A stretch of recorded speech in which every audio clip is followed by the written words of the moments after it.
So now let's get to what we're going to do today. Oh, I said, are there any questions? And I didn't give you a chance to ask any questions. Are there any questions?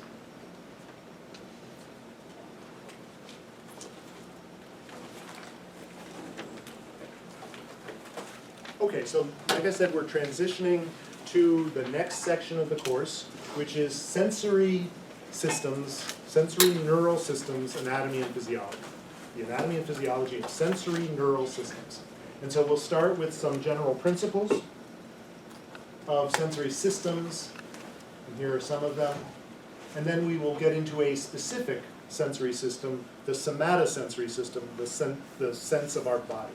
Somato, body, not a cell body, but a body, somatosensory. And here are some concepts that will be included in that part of the lecture, in the class. So, general principles of sensory physiology. We have 5 modalities of sensation. Somatosensation, touch, pain, our body, vision, hearing, olfaction or smell, and taste. And so those are the 5 systems that we will be talking about for the next several weeks. And here are some images just to make clear. Yeah. Taste receptors in a taste bud, a pathway associated with somatosensation, hair cells in the inner ear that are responsible for hearing, transducing sound into a signal. And here's a picture of skin. Okay, general principles. So what we have are receptors that detect a stimulus. Whether we're talking about an odorant that gives us the sense of smell, or photons that give us vision, or sound waves in air that give us make us hear things. It all starts with a receptor. Okay, not a neuroreceptor or a hormone receptor, but a sensory receptor. In 2 of our 5 modalities, the receptor is on a neuron. A neuron has an axon that propagates that information to the central nervous system. So in the olfactory system, in smell, there are neurons with receptors in our nose that transduce the chemical information into an electrical signal, an action potential, that then propagates to the CNS where the synapse is. So we're not seeing the synapse, but the point is the receptors are on a neuron that has an axon and fires action potentials.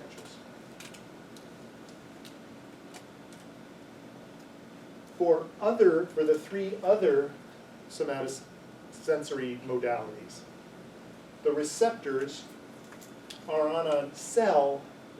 It's a kind of a neuron, but it doesn't have an axon. And so it doesn't fire obvious action potentials. The information of the receptor is transduced directly into synaptic release of a neurotransmitter by the mechanisms that you know about: calcium, synaptotagmin, snares, fusion.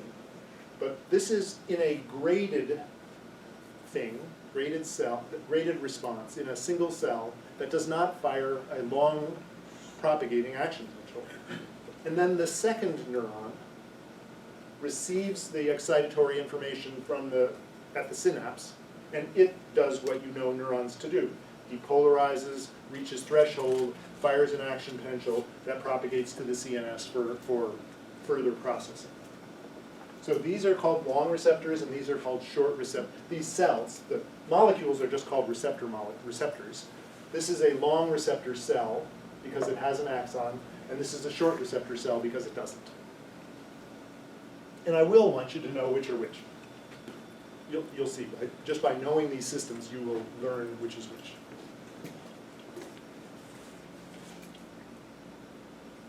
receptors, whether they are on short receptors or long receptors. So this cartoon is of a long receptor cell, but this, what I'm going to say now, is true for short receptors also. Receptors, the receptors make a receptor potential that is sort of like an EPSP, but it's not necessarily caused by a chemical. It's caused by whatever activates the receptor. And receptor potentials are graded, just like EPSPs and IPSPs are graded. The strength of the stimulus, what is cartooned here, the strength of the stimulus is transduced into a graded receptor potential, a graded depolarization. Stronger stimuli make larger receptor potentials. Just like more neurotransmitter would cause a larger EPSP. In a long receptor cell, these different size receptor potentials are transduced into a different frequency of action potentials. Remember, action potentials are all or none, so the amplitude doesn't contain very much information. What carries information about the stimulus, when we get to the action potentials, what carries information about the stimulus intensity is the frequency and duration of a burst of action potentials. In a short receptor cell, what happens is the receptor potential is converted into, the stronger the receptor potential, the more neurotransmitter released. And now the more neurotransmitter released, the larger the EPSP, the more frequency and longer duration of action potentials in the secondary neuron. So in both cases, we get to this point where a neuron is carrying information in the frequency of action potentials. In the long receptor cell, it's that cell. And in the short receptor cell, it's the next cell, due to the graded nature of receptor potentials and EPSPs.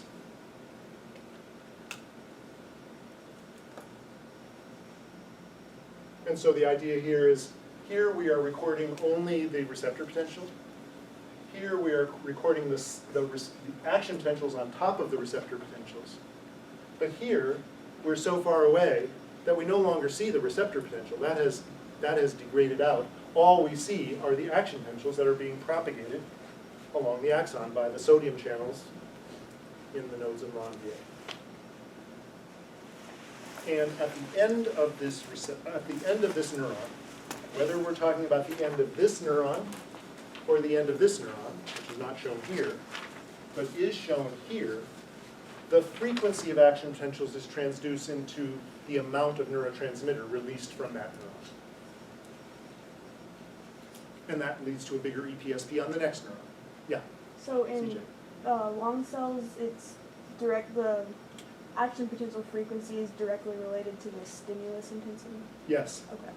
The action potential frequency propagating down the axon is directly related to the stimulus intensity by this mechanism of the receptor potential being bigger and longer EPSP gives rise to more action potentials, more action potentials. Yes? So I have two questions. One, is there a point to having the short receptor cells? Point, I mean, why did we evolve Like, it that way? where do we see them in the body, or like, Okay, what's well, their purpose? their purpose is to transduce information. We're taking the analog world and turning it into a neuronal world in our brain, in our nervous system. That's true of all of it. An analog system to be honest, we're talking about taking an analog signal and turning it into a digital signal. It's not zeros and ones. It's a frequency though. So why did we evolve vision, sound, and taste to have short receptors, and why did these two evolve with long receptors? I'm not enough of an evolutionary biologist to answer that. I live in the here and now. I don't go back a million years. So, but that's a really good question.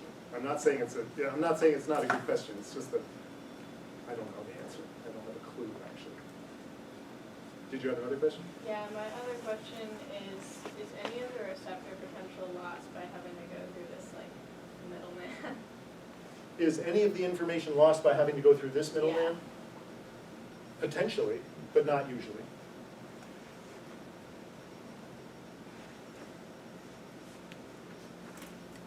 Okay, let's do a clicker. Let's wake up with a clicker. Go ahead and do it while I find some more of the exam notes. Put them back.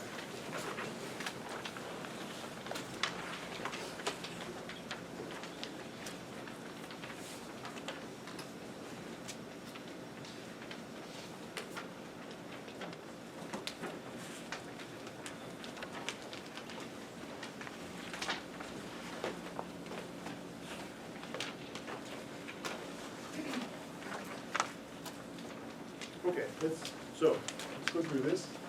Long receptor cells express which of the following proteins?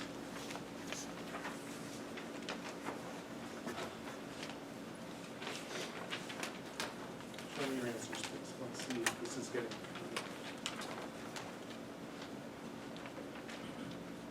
Okay, I'm tricking most of you. Because myelin is expressed on the Schwann cell, not on the neuron, right? Myelin is not from the cell, it's from the Schwann cell that myelinates the cell. So that's a trick. This cell does not make myelin. The Schwann cell, or the astrocyte if we're in the, oligodendrocyte if we're in the central nervous system, is what makes myelin. Neurons don't. Okay, so that was a trick question.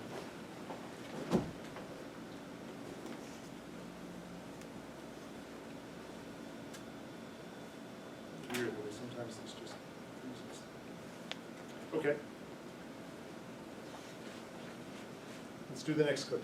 Oh, question. Oh, Yeah. timer. Is are the neurons in the olfactory system also myelinated by the Schwann cells? Pretty sure they are. You're the expert on the olfactory system, but but I'm pretty sure that it's true for olfactory neurons as well.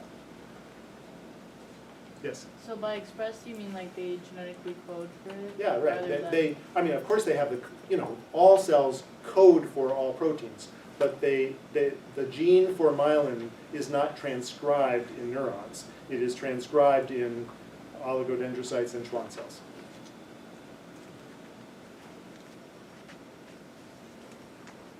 Okay, short receptor cells express which of the following? Knowing that I'm tricky, think this through.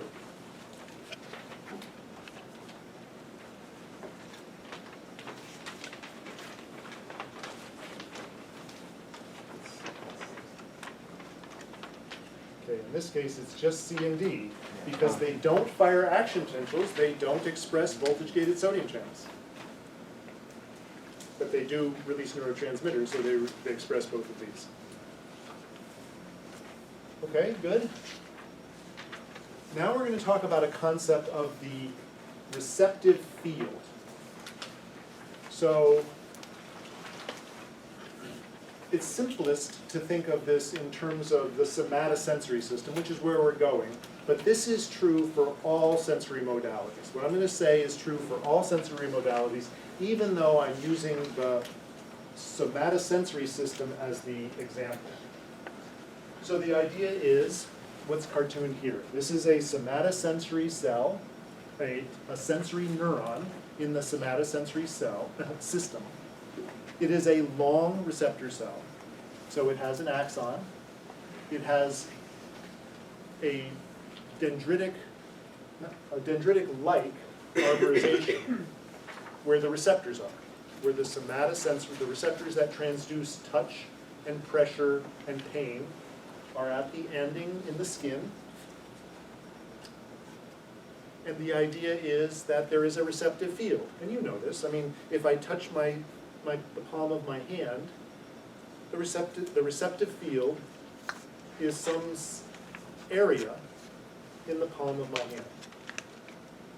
I can touch my hand and I know that I'm touching my hand and not my arm, because the receptive field is telling me this neuron is activating and neurons far away are not activated, and that tells me where in space the stimulus is. And so if I touch my hand with a point, because my hand has a small receptive field, I can tell the difference between touching here and touching here. I can feel that difference because I can tell it when I'm touching here, I'm activating the center of my receptive field, and then it's fading out as I go further away. So I can tell that this is different from this. I can make that distinction. But if I do the same thing on the back of my neck, I can't tell the difference. The receptive field on the back of my neck is big. All I can tell is that I'm being touched on the back of my neck. Back of my lower back is even worse. We could do this experiment in lab, actually. Do a receptive field test. And maybe after break I'll go get my probe and we can do it here in class. The point is the somatosensory system has receptive fields. Some receptive fields are very small. I can tell where we need to have fine location sense. Tips of my fingers, my lips, elsewhere on my face actually, tongue. I want to touch it. But we have areas that have a very small receptive field where we can make sharp distinctions in the location of the stimulus, and then areas where we have really bad, very big receptive fields, very poor ability to distinguish between two different stimuli in space. Lower back. Okay? So the size of the receptive field matters, and the fact is receptive fields are specific for a specific modality, whether we're talking about a location or in the auditory system, a specific tone. That would be the field, the receptive field of the sound system is the tone of this, is one of the modalities, is the tone of the sound. The receptive field in the visual system is where the photons are coming from, and what color they are. So we all of them have a receptive field, but I'm just illustrating the somatosensory one. Questions? I saw some hands. Yes, Sophia. So how do the terminal buttons, like Okay. they can have. These here? Yeah, they can receive information as well? These are receiving information about touch. I haven't told you how yet, but there is a touch-sensitive receptor Okay. here. I'm going to get to that. Okay.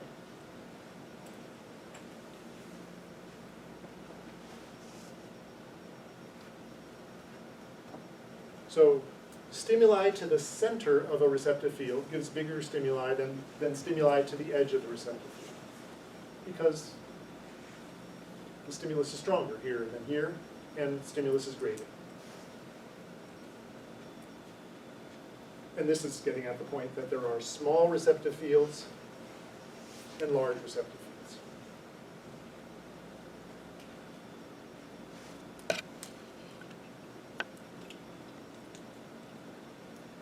Small receptive fields on our fingertips and our lips, and large receptive fields on the back. Back of our neck, back of our back, back of our leg. And here's another key concept that we're going to be seeing over and over again. So this one's important. This one is pretty conceptual. It is conceptual. The idea of lateral inhibition. We're going to see this over and over and over again in sensory systems. Lateral inhibition. It's important to understand lateral inhibition. Let me walk through this. So the idea is that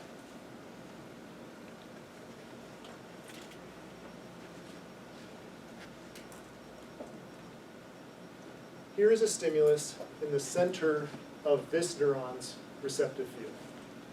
And you have to remember that there's a neuron here and a neuron here that are on the edge of this neuron's receptive field. So this neuron is getting a large stimulus and firing a large frequency of action touches because it's getting the large stimulus is in the center of the field. So let's start here. This neuron, let's just say it's a long neuron from the skin, makes a synapse. Turns out it's going to be in the thalamus. And so what gets to the brain is a high frequency because in this neuron is also frequency encoded by the size of this EPSP right here at this green synapse. So this high frequency of action potential, lots of neurotransmitter release here, large EPSP, lots of action potentials in this neuron. So this is the main through pathway illustrated here.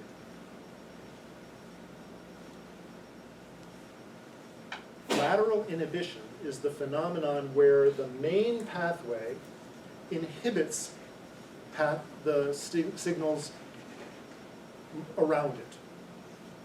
So let's see how that goes. We have the main signal, lots of action potentials here.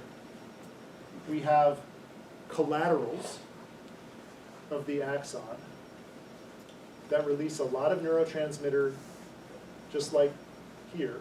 But now we're talking about the lateral path, the collateral pathway. And there are inhibitory interneurons. This is key. Inhibitory interneurons. So this pathway, in addition to activating the through path, is activating inhibition laterally. Lateral inhibition. This GABAergic inhibitory interneuron then inhibits the paths of the alternative, of the marginal signals. So this signal is strong here, but it's weak here, and it gets even weaker by lateral inhibition. And that sharpens receptive fields because it makes the neurons around it even, it distinguishes between the center and the surround even better than just this. So now you could say, well, wait a second. So the main point here is that this neuron is inhibiting the neurons around it when it gets stimulated. This neuron, if this neuron were getting the main stimulus, it would inhibit the neurons around it. And that's what this interneuron is supposed to be illustrating here. If the stimulus was stronger here, then this neuron would get inhibited by this neuron laterally. So the lateral inhibition doesn't privilege any one stimulus. It privileges the center of the receptive field. It privileges the stimulus that is getting, it privileges the neuronal pathway that is getting the largest signal because it's having the largest throughput and it's doing the most lateral inhibition. This signal, which is small in the margin, is inhibiting this signal, but not as much as this signal is inhibiting this signal. You see the point? So the signal to noise improves. The signal to noise gets better with lateral inhibition. It sharpens receptive fields. Yeah? So like, why do they only inhibit but not stimulate the lateral neuron also? It stimulates an inhibitory interneuron. It has to do with the wiring. If we didn't wire in this inhibitory interneuron, this wouldn't work at all. It's key that this developed a GABAergic inhibitory interneuron as this system was developing in the embryo and juvenile animal.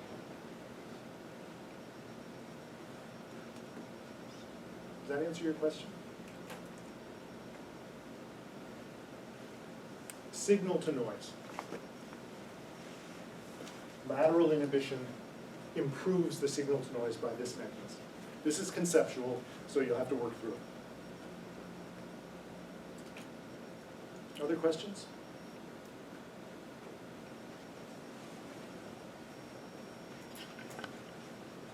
It's not just important in the somatosensory system. So lateral inhibition is part of why I can distinguish between very fine touch in my fingertips and I have poor lateral inhibition in my back. I have big receptive fields and poor lateral inhibition. I have small receptive fields and good lateral inhibition. It's true also in the visual system. We're going to see neurons in the retina that do lateral inhibition. We're going to see that in the, I don't know about the olfactory system. Sound is a little vague, so we'll see it in the retina for sure. Awesome. Can you improve receptive fields within your back, or? I mean, can you, I don't know, develop better, fine sensation in your lower back with practice? Yeah. I don't know. Okay. Why would you? I mean, but I suppose, you know, I don't know whether if you could develop the neural pathways that would allow you to develop better somatosensation in your lower back. Mhm. Neuroplasticity is amazing. I wouldn't be at all surprised if you could, but I don't know of any examples of it. I was gonna say you probably can, since the opposite can happen where you can kind of like completely block out pain, like the people who like Oh. hang themselves by their back on hooks, but like Pain they don't is- feel the pain. Pain is going to be different. What we're Oh, going to okay. see is we're going to see presynaptic inhibition from your exam. We're going to see a mechanism of presynaptic inhibition of pain pathways. Pain is so pain. You're right. Pain we can override pain with presynaptic inhibition. It's not really lateral inhibition. Okay, so now what we're going to do is start to transition into the specific sensory systems. And we're going to start with the somatosensory system, and then we'll go to the others. In your brain, some of you have already memorized this, the post-central gyrus is the part of your brain that is dedicated to somatosensory information processing. This is the somatosensory cortex in the post. So here's the central sulcus, post-central gyrus. We are going to see segregations of other sensory inputs where the superior temporal gyrus is the primary auditory cortex. And the posterior occipital cortex lobe is the visual cortex. And we're going to see part of the inferior parietal lobe being a taste cortex. And we don't have an olfactory cortex. So we're going to be getting to this, but these signals, the point is right now, transitioning into specific systems, and these specific systems are mapped specifically in the brain. Okay, so now I'm going to talk about so we're transitioning now to the somatosensory system. How we feel touch, pressure, pain, and temperature on our bodies. So there are really 4 sub-modalities of the somatosensory system. Remember, by modality, you can either say, well, vision is a modality and somatosensation is a modality, true. And then within somatosensation, we have 4 modalities. We can detect touch, which includes pressure, pain, temperature, and where our body is in space, proprioception, body position. Those are the 4 modalities of somatosensation. So we're going to take these 4 modalities and we're going to lump them into 3 neural pathways from the skin to the brain. We're going to put touch, pressure in one pathway. We're going to put pain and temperature in another pathway. And we're going to put proprioception in a third pathway. 3 different pathways from the skin or from the body. Body position is not transduced by the skin, it's transduced by the muscle. 4 modalities mapped into 3 pathways, and you are going to need to know which is which. The skin is mapped into so-called dermatomes. And the point what it means is that a dermatome is the part of the skin that where the neurons enter the spinal cord at a specific area. So I haven't asked you to learn L1 versus L3, L being lumbar. But I did ask you to learn the order. So most of you did that quite well on the quiz. Cervical, thoracic, lumbar, and sacral. There's also coccygeal that we're not going to talk about here. So there are, for example, your belly button, the neurons from your belly button that take touch, pressure, pain, and temperature information from your belly button. Those neurons enter the spinal cord at the T10 level. And information from your shoulder in the top of your chest enters the spinal cord. Those neurons go from your skin and enter the spinal cord at the cervical 4 level. I am not going to ask you to memorize the dermatomes. I am not going to do that. I do want you to know that there are such things as dermatomes, and that information from the toe enters the spinal cord at a different level than information from the waist. So if I ask you a question about dermatomes, I will give you this or a similar image. I will not ask you to memorize dermatomes. If you become an acupuncturist, you probably will end up learning something like this, a Chinese version of dermatomes. Questions about dermatomes? So, just a personal story. Several years ago, I had a back injury, and my symptom was extreme pain in my right leg in my shin. It felt like somebody was kicking me with a hot knife constantly. It was almost unbearable. But the injury was not in my skin, and it was not in my leg. It was in the L4 region of my spinal cord, because that's where the neurons from my right shin were entering the spinal cord. So an injury here was giving me the sensation of pain in my leg. And so I knew it was in the L4 region because of where my pain was. So doctors do this all the time. And I think you will do this on a problem set. So remember, problem sets are open books, so you'll have this picture.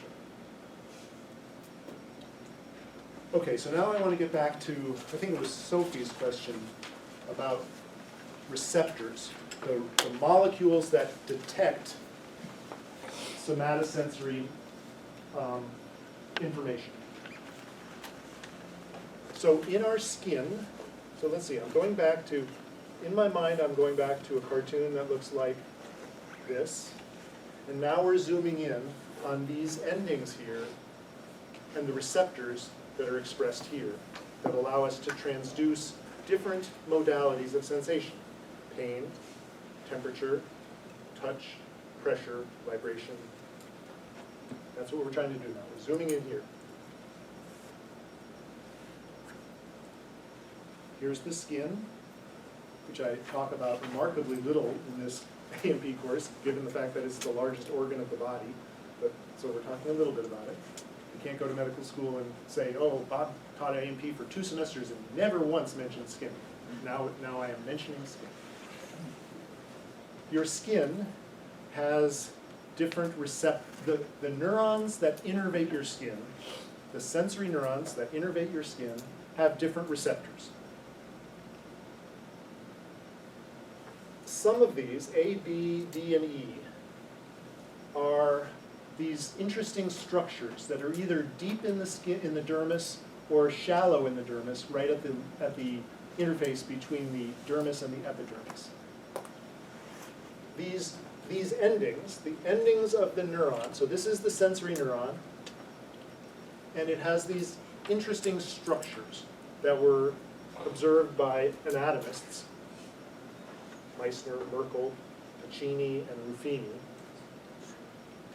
these are people's names.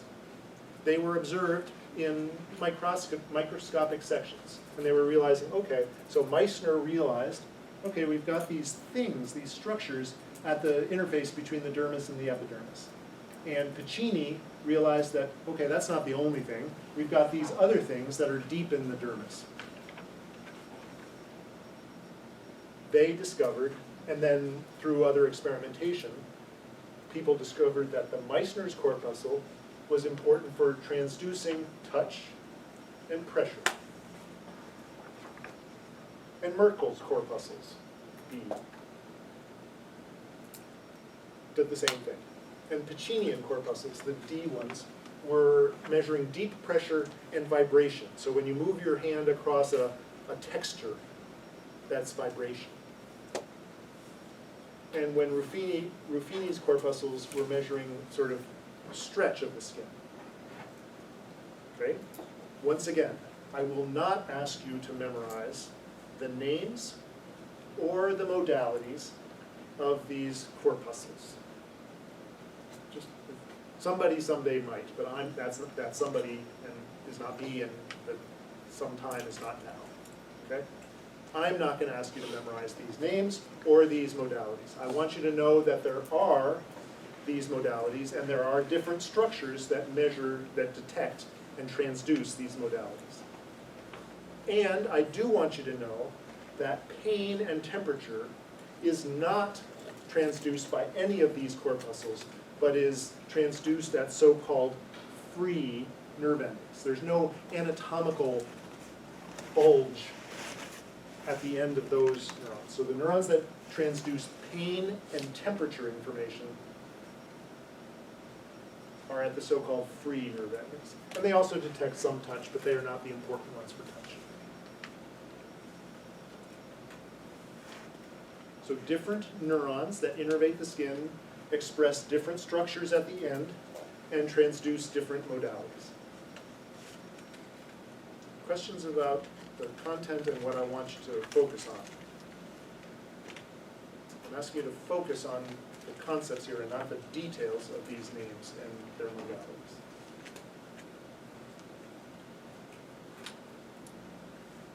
Pain.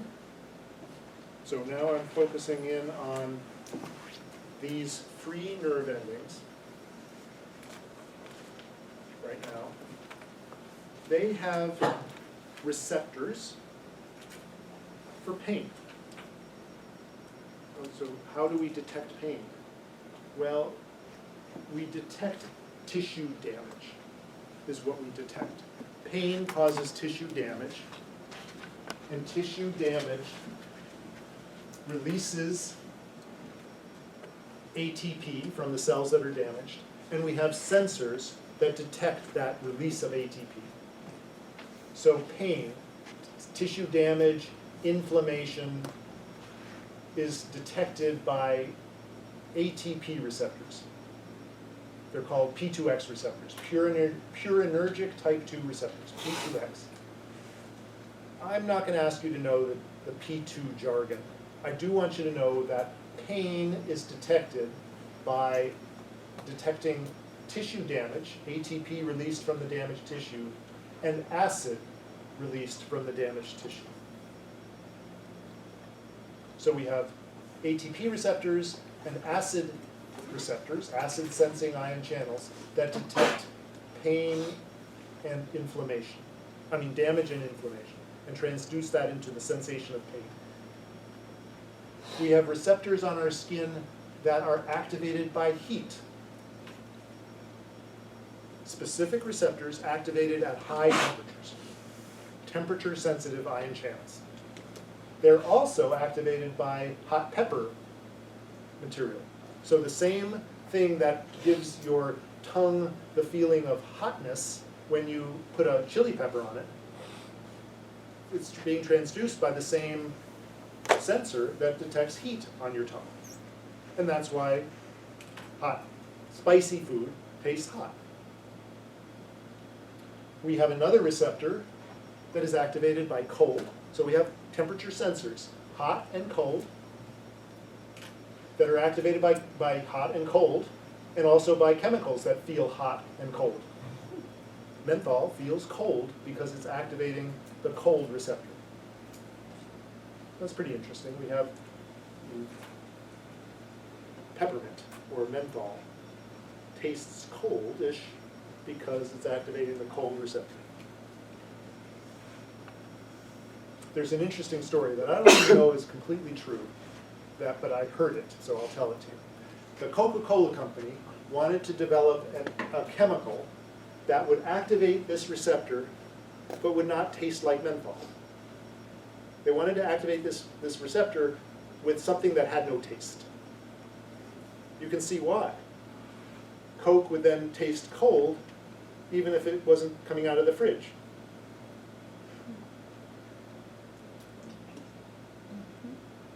So who would need refrigeration for the Coke? You know, Coke sold in the third world where refrigeration is not so easy to come by.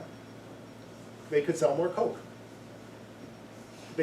It was impossible. They could not find a chemical that would activate the cold receptor that didn't taste like mint or menthol or something. So they gave up. But you can see, if you can activate the cold receptor without tasting it, it would just taste cold.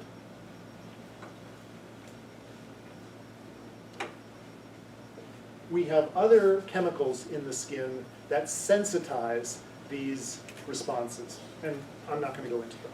So we have chemical modulators that sensitize, that increase. So for example, some of you may have heard of bradykinin. It increases the sensitivity of pain receptors to heat.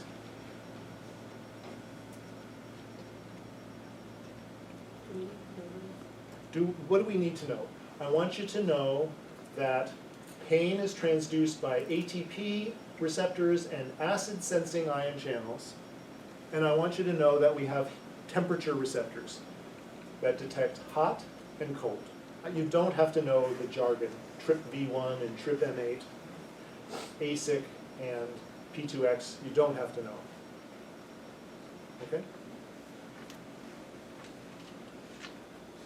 Okay, let's do a clicker and then we'll take a break.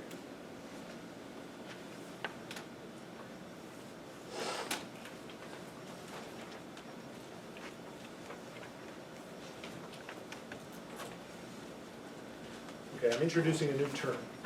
Pain receptors, the cells that express pain receptor molecules, are called nociceptors. Noci comes from the Latin for hurting. So nociceptors are cells that express the pain receptor molecules. Okay, so that's jargon that I will use. Nociceptors. Which of the following activates nociceptors?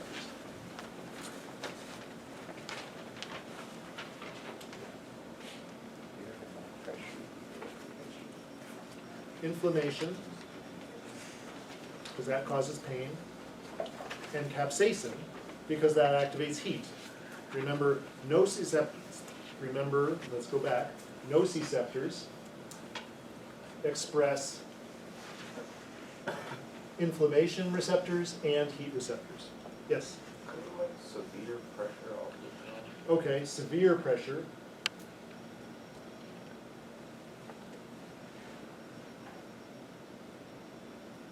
Severe pressure would be more of a painful stimulus than just, so when I talk about pressure without pain, I'm talking about a deep stimulus that is, I'm sensing pressure now, but it doesn't hurt.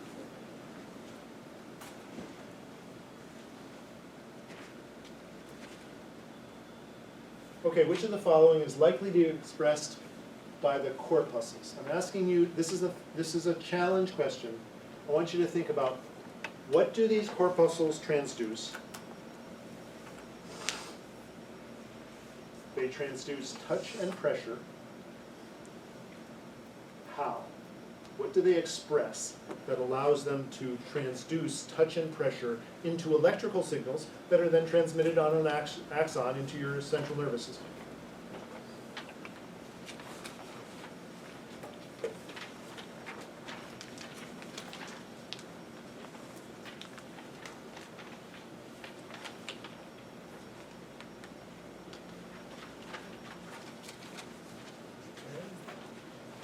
many of you are choosing the right answer? Many of you are choosing the right answer. They have to express, so they detect touch and pressure. They're expressing something that is activated by the physical change in the environment. They might express acetylcholine receptors. Some of you have that. I don't even know if they do or they don't. That could be a modulatory signal. But we know they express stretch-activated channels because this is the mechanism by which touch and pressure are transduced. So this is a teaching moment, not just a conversation moment.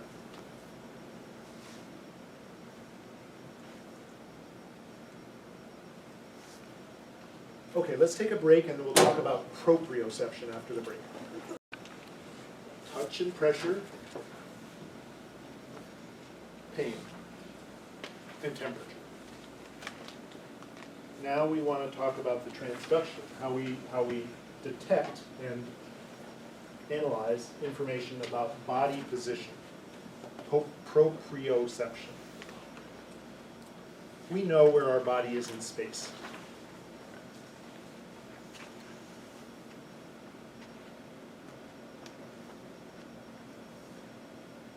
The way we know that is by a specialized sensory cell. It's actually a specialized muscle cell in the muscles. So we haven't talked very much about muscles, although you remember some of that from cell phys. But we will. We will talk, when we get to the motor system, movement, we will talk a lot more about muscles and tendons and bone and movement. But for right now, what I want you to know is that embedded in your muscles are specialized muscle cells that are really sensory. And they transduce the stretch and the length of the muscle into a signal that goes to our brain. They're called muscle spindles.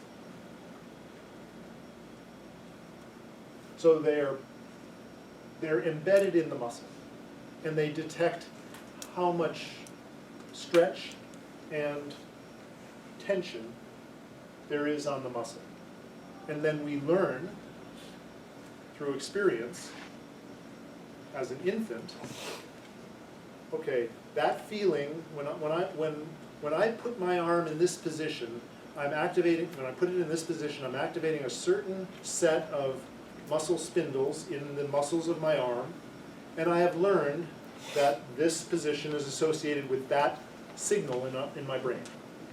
I'm not so much aware of it, but you know that babies can't, they don't know where their arms are, right? They learn, oh, if I do this, I can reach for that Cheerio, and if I do this, I can put it in my mouth. They learn that. And so you learned that, and now it becomes just second nature. But it was part of the development of your nervous system to learn how those neural signals from your muscle spindles were telling you where your body was. You learned it. Yeah. So does that mean that muscle memory has a lot more to do with being aware of these muscle spindles than it does about muscle reflexivity? I think motor memory, Muscle memory, yeah. muscle memory, non-declarative memory, what's the word for it? Intrinsic memory, or explicit and implicit memory, is more part of what happens in your brain and not so much what happens in your muscles. You're taking the same signals that everybody else is getting, but you're developing a better patterning of motor skills in your brain.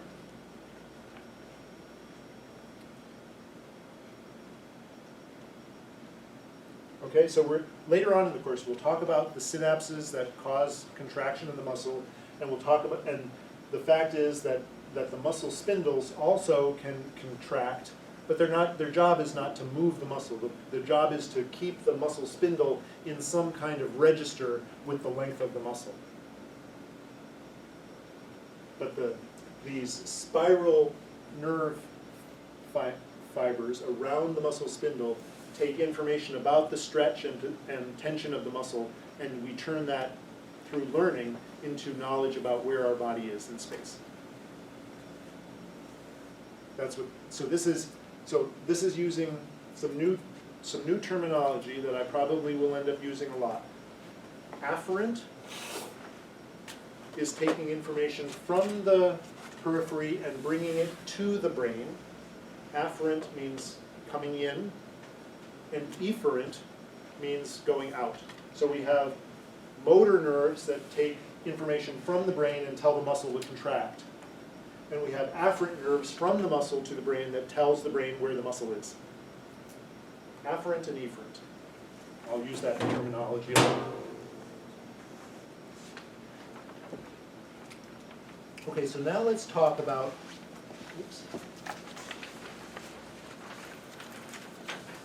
let's talk about the pathways. So here are two of the three pathways that carry neural information. We see pain and temperature in one, that was a lumping, touch and pressure in another, and some of the position sense. We're going to also see a third pathway for position. Okay, so let's break these down. And let me try to interpret what a slide like this looks like. So here is the nerve that is carrying pain information from the right side of the body. Remember, this is right, this is left. So this is a nerve that is bringing pain information and temperature information from the free nerve endings of the right side of the body. And it doesn't say whether this is taking it from the leg or from the arm or from the chest. It doesn't tell me the dermatome. It just tells me that it's somewhere on the right side of the body. The free nerve endings are in the skin. The cell bodies, this is key, the cell bodies of these neurons are in a ganglion called the dorsal root ganglion.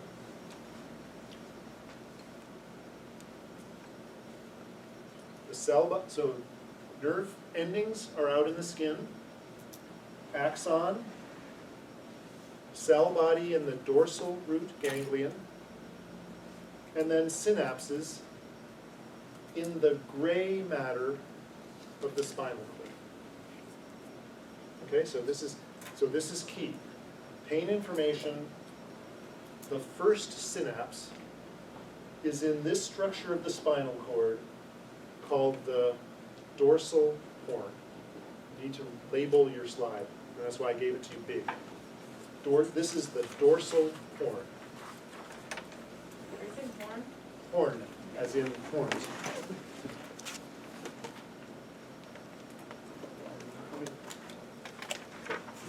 Dorsal root ganglion is where the cell bodies are. Dorsal horn, gray matter of the spinal cord, is where the synapses are. So the first synapse of the pain pathway is in the dorsal horn.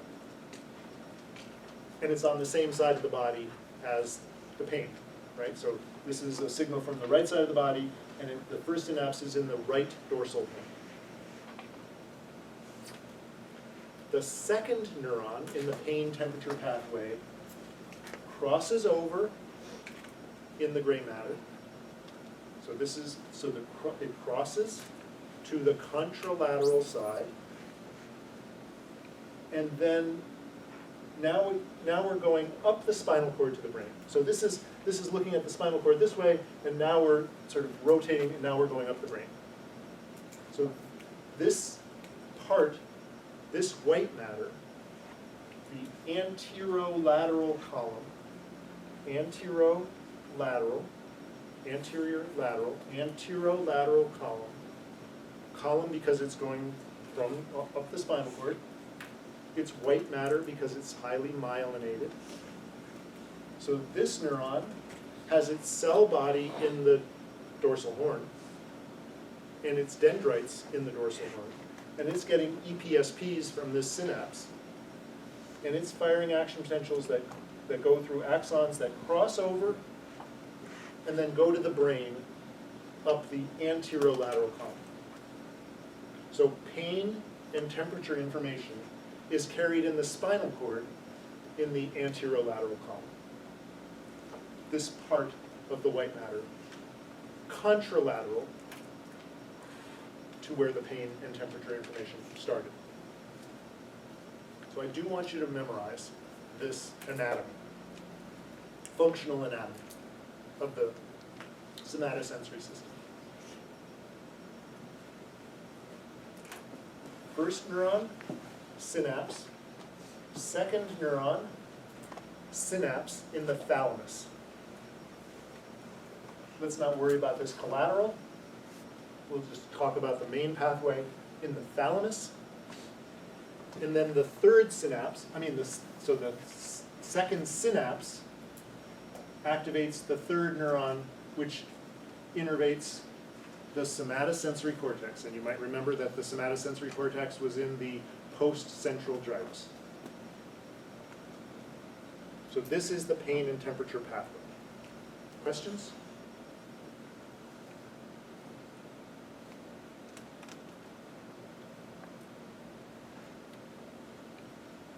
The touch and pressure pathway is different. So this is the right side of the body. This is going to the skin on the right side of the body, in the arm or in the leg or in the chest or somewhere. Again, the cell bodies are in the dorsal root ganglion, so that's true of both. The axons do not synapse in the dorsal horn. They enter the spinal cord in the dorsal horn, but they don't synapse. So notice there's a synapse here and there's no synapse here. That's a difference. These neurons, the first neuron actually sends its axon up the brain, up the spinal cord to the brain in the so-called dorsal column. Dorsal. Dorsal white matter. It's colored red here for illustration purposes, but it's white matter. The first neuron does not synapse in the spinal cord. It goes up the ipsilateral dorsal column, synapses in the medulla, the brainstem, and then the second neuron crosses over, forms a synapse in the thalamus, which then sends information to the somatosensory cortex. So our somatosensory cortex is getting touch and pressure, pain and temperature and touch and pressure information, but via different pathways. Okay, I do want you to know this. You'll work with it on a problem set, and I'll ask you about it on a test. Does the part on the left, does it have anything to do with why you jerk your hand away without realizing that you're in pain yet when you touch the pond? We haven't gotten to the pain reflex. We will when we talk about motor systems. It will be, let me just hold, we've got to hold that for a couple of weeks actually. There's going to be a reflex here that activates motor neurons here. So it does have to do with how the synapses in the... It does have to do with synapses, but it doesn't have to do with this synapse, it has to do with this synapse. Yeah?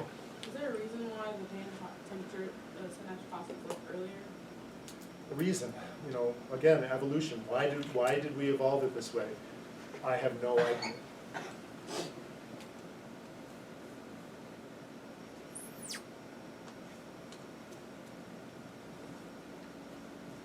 So I want you to know where the first synapses are in both pathways, and I want you to know where they cross. So there are things that are different and things that are the same. Dorsal root ganglion is where the cell bodies of the first neuron is. There's going to be a synapse in the contralateral thalamus, and there's going to be a synapse in the contralateral somatosensory cortex, in both cases. In both cases, it ends up contralateral. You may have heard that the left side of your brain detects the right side of your body, and this is why.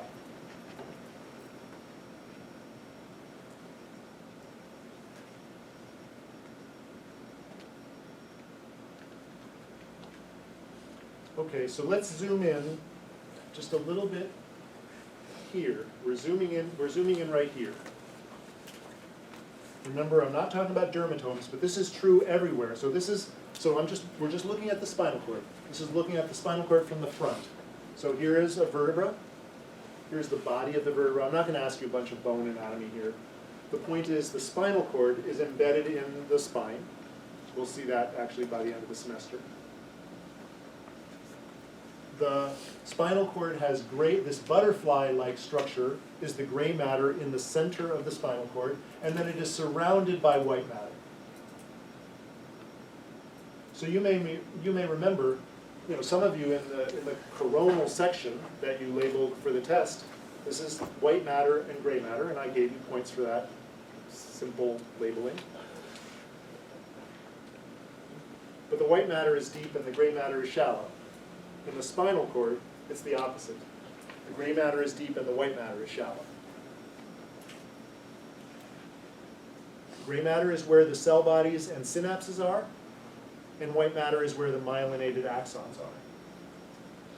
So I've used the word dorsal root ganglion. I've used the word dorsal horn for this structure of the gray matter. Gray matter.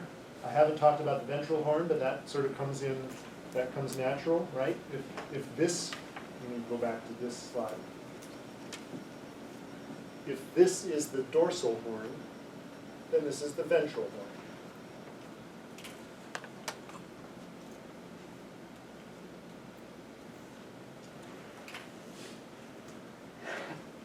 Spinal cord, nerve, white matter, gray. I'm just making sure I've used all the language on this slide. Dorsal horn, ventral horn, dorsal root. This is the dorsal root ganglion.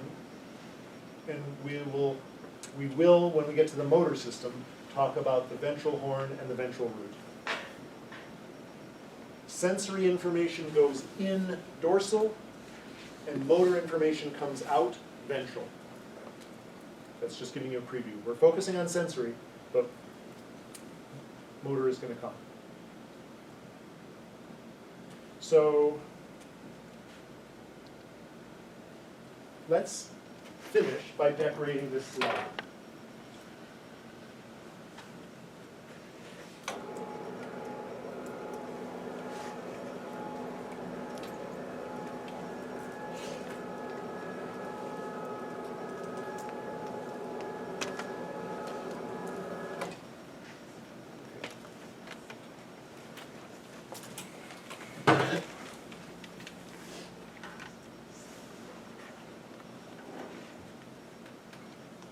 Let's talk about a pain pathway. Okay, so we have pain. That's the stimulus.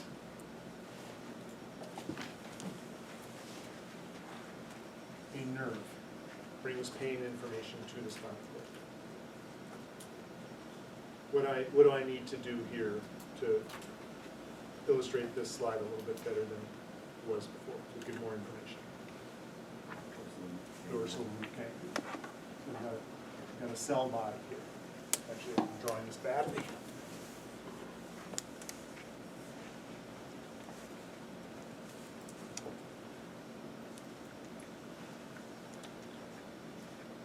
Cell body in the dorsal root ganglion. The axon enters the dorsal root. And then what happens?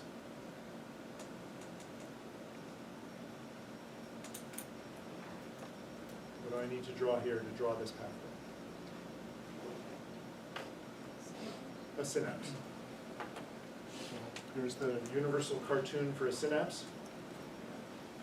Here's the receiving cell.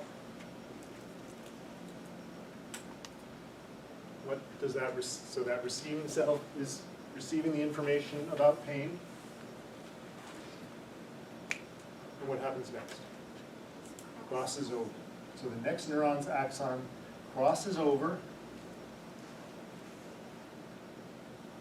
enters the anterolateral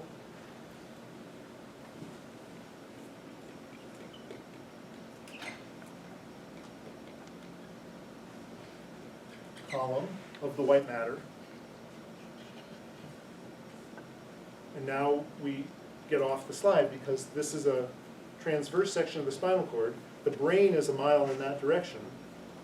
So this axon goes up the anterolateral, the contralateral, anterolateral column to the brain and forms a synapse on the contralateral thalamus.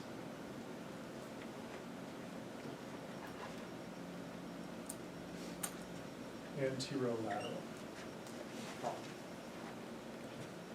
Goes here and then takes a sharp turn and goes to the brain. And of course, we have the same system on the other side, because we can detect pain on both sides. And temperature. So that this is pain and temperature.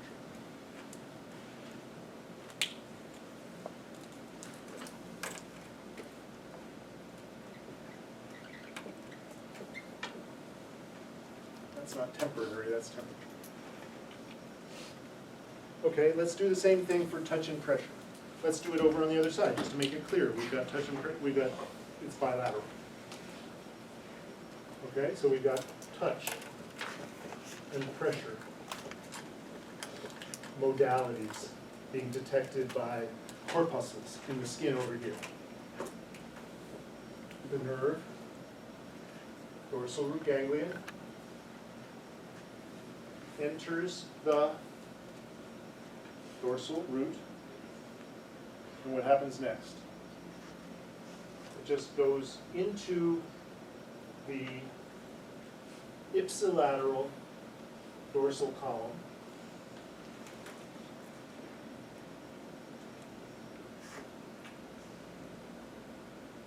Goes to the brain, where it makes a synapse in the brainstem. Then the next neuron crosses over and makes a synapse in the thalamus.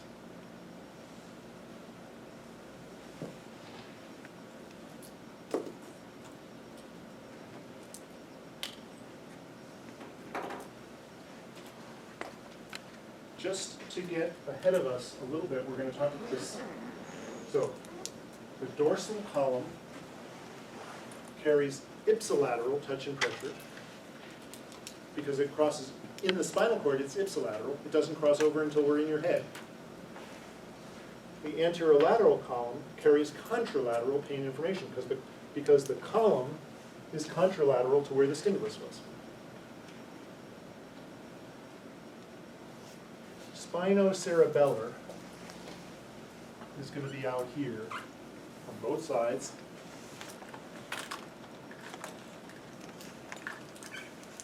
Receiving information from the spindles and taking it to the cerebellum. And it's complicated and we're not going to get into it today.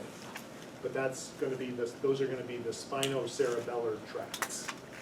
And there's going to be a posterior spinocerebellar tract and an anterior spinocerebellar tract. I'm not going to ask you to memorize what happens in each of them, but you'll see.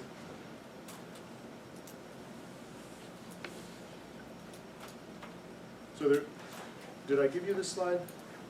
No, I will give this slide to you after break. So this breaks it down in both motor and sensory pathways. Let's not get worried about that one. So I will start after break with this information. This is where we will start. And I will talk about pain modulation. So we talked about presynaptic inhibition of pain. We'll talk about pain inhibition. And we will talk about the spinocerebellar tract after break. So I want you to have a good break. Get refreshed, be ready to learn a lot,